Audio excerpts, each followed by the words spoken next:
দর্শক সরাসরি যুক্ত করেছি রংপুর কমিউনিটি টেলিভিশনের অফিসিয়াল ফেসবুক পেজ থেকে। আমি এই মুহূর্তে রয়েছি কুড়িগ্রাম জেলার ভ্রুঙ্গামারী উপজেলার আমদারিঝাড় নামক একটি জায়গায়।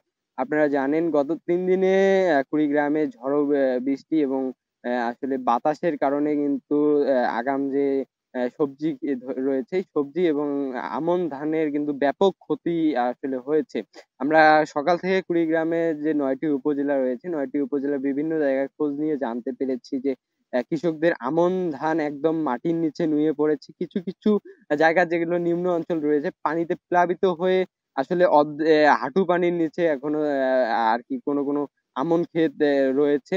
আর শুধু আমন ক্ষেত না, কুড়িগ্রামের যে আগাম শীতকালীন সবজি কৃষকরা চাষ করেছিলেন, এই শীতকালীন সবজিরও কিন্তু ব্যাপক ক্ষতি হয়েছে। শীষ পচে যাচ্ছে পানির কারণে। শুধু পানি নয়, যে এই বৃষ্টির কারণে কিন্তু বিভিন্ন ধরনের পোকা আরকি সবজি ধানে কিন্তু আসলে ইয়ে করছে। এইজন্য কিন্তু ব্যাপক হারে ক্ষতির একটা সংখ্যা রয়েছে কৃষকের।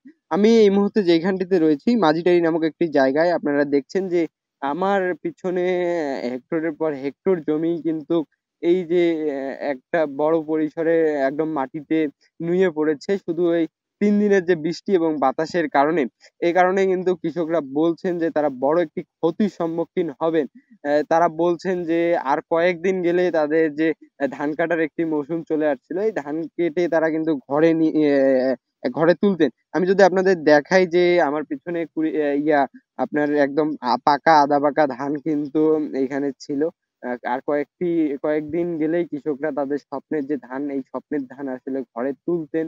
আমরা আবহাওয়া অফিসের কথা যদি বলি, আবহাওয়া অফিস রাজারহাটের সাথে আমি কথা বলেছি। তারা বলছেন যে গত ২৪ ঘন্টায় তারা ১৮.৫ মিলিমিটার বৃষ্টি রেকর্ড করেছিলেন কুড়িগ্রামে।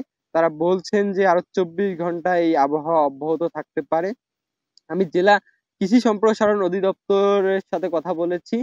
তারা আমাদের যে তথ্যটি জানিয়েছেন যে এবছর কিন্তু আসলে আমন ধানের লক্ষ্যমাত্রা নির্ধারণ করা হয়েছিল ১,২০,৫০০ হেক্টর জমিতে, যা গত বছরের তুলনায় ১,২০,০০০ হেক্টর বেশি।